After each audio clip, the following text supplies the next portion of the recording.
आज के पाकिस्तान और उत्तर पश्चिमी भारत के इलाकों से, जहां लगभग 3300 ईसा पूर्व में एक क्रांति जन्म ले रही थी। जब दुनिया के बाकी हिस्सों में इंसान कबीलों में रह रहे थे और शिकार पर निर्भर थे, सिंधु नदी और सरस्वती नदी के उपजाऊ मैदानों में हमारे पूर्वज दुनिया का पहला नियोजित शहरीकरण यानी अर्बन सिविलाइजेशन खड़ी कर रहे थे।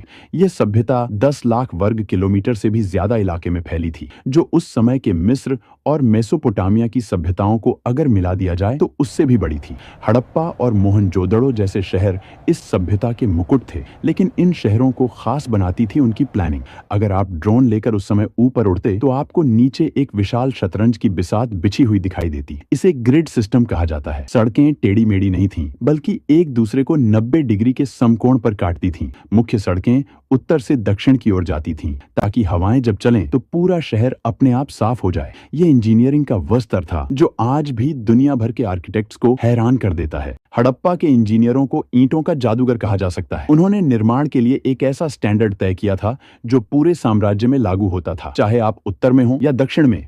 हर जगह ईंटों का अनुपात बिल्कुल एक जैसा था। यह समानता इस बात का सबसे बड़ा सबूत है कि 5000 साल पहले भी एक मजबूत केंद्रीय प्रशासन था जो इन मानकों को सख्ती से लागू करता था। घरों की बनावट भी कमाल की थी। मुख्य सड़क पर होने वाले शोर और धूल से बचने के लिए घरों के दरवाजे मुख्य सड़क की बजाय पीछे की गलियों में खुलते थे। लगभग हर घर में एक आंगन था, रसोई थी और सबसे चौंकाने वाली बात, एक निजी स्नानागार और टॉयलेट था। दीवारें इतनी मोटी बनाई जाती थीं कि गर्मियों में भी घर के अंदर ठंडक बनी रहे। यह वास्तुकला की वो समझ थी जो बताती है कि वे आराम और विज्ञान दोनों को महत्व देते थे। मोहनजोदड़ो के खंडहरों के बीचों बीच एक संरचना ऐसी है जो आज भी हमें विस्मित करती है, द ग्रेट बाथ या विशाल स्नानागार। यह लगभग 39 फीट लंबा और 23 फीट चौड़ा है। फीट चौड़ा एक जलकुंड था। इसकी इंजीनियरिंग बेमिसाल है। पानी रिसकर बाहर न जाए, इसके लिए ईंटों को जमाने में जिप्सम के गारे का इस्तेमाल किया गया और उसके ऊपर बिटुमेन यानी प्राकृतिक तारकोल की एक मोटी परत चढ़ाई गई। यह दुनिया का सबसे पुराना वाटरप्रूफिंग का उदाहरण है। इतिहासकार मानते हैं कि यह सामाजिक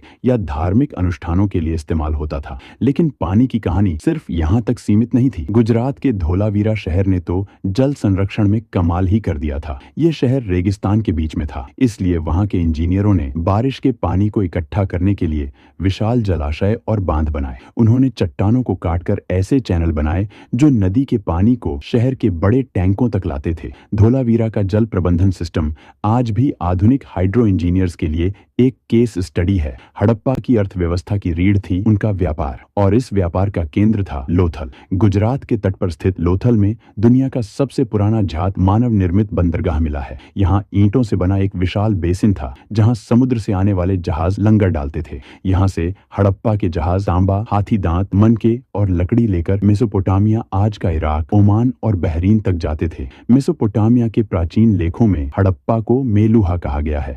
सुदूर देशों में मिली हड़प्पा की मोहरें इस बात का सबूत हैं कि उनका व्यापारिक नेटवर्क कितना विशाल था। वे वजन तौलने के लिए पत्थर के बांटों का इस्तेमाल करते थे, लेकिन इस सभ्यता का सबसे बड़ा रहस्य आज भी हमें चुनौती दे रहा है, उनकी लिपि। हड़प्पा के लोगों ने हजारों मुहरों पर, बर्तनों पर और तांबे की प्लेटों पर कुछ लिखा है। लगभग 400 से ज्यादा अलग अलग अक्षर मिले हैं। धोलावीरा में एक बड़ा साइन बोर्ड मिला है जिस पर 10 बड़े अक्षर लिखे हैं। शायद यह दुनिया का पहला बिलबोर्ड था, लेकिन 100 साल की कोशिशों के बाद भी हम इसे पढ़ नहीं पाए हैं। हम नहीं जानते कि वे कौन सी भाषा बोलते थे। जिस दिन यह लिपि डिकोड हो जाएगी, उस दिन इतिहास दोबारा लिखा जाएगा। धर्म की बात करें तो वे प्रकृति पूजक थे। सबसे दिलचस्प है पशुपति सील, जिसमें एक व्यक्ति योग मुद्रा में बैठा है और जानवरों से घिरा है। कई विद्वान इसे भगवान शिव का प्रारंभिक रूप मानते हैं। स्वास्तिक का चिन्ह, पीपल की पूजा और मांग में सिंदूर, ये सब हमें विरासत में वहीं से मिले हैं। इतनी महान, इतनी विकसित सभ्यता जो लगभग 1000 सालों तक शांत से खड़ी रही,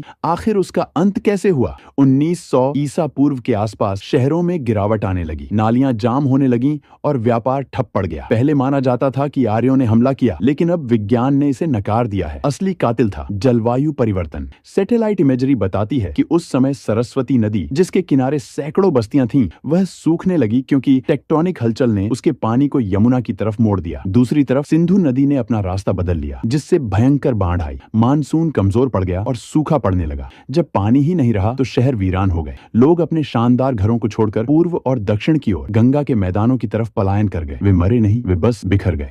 हड़प्पा सभ्यता खत्म हो गई, लेकिन वह मरी नहीं। आज भी जब हम हाथ जोड़कर नमस्ते करते हैं, जब हम योग करते हैं या जब हम अपने घरों में आंगन बनाते हैं, तो हम अनजाने में उसी 5000 साल पुरानी परंपरा को निभा रहे होते हैं। हड़प्पा के लोग हमारे भीतर जीवित हैं। उनका खून और उनका डीएनए आज भी भारत की रगों में दौड़ रहा है। यह खामोश खंडहर हमें याद दिलाते हैं कि हम उस विरासत के वारिस हैं जो तब भी विश्व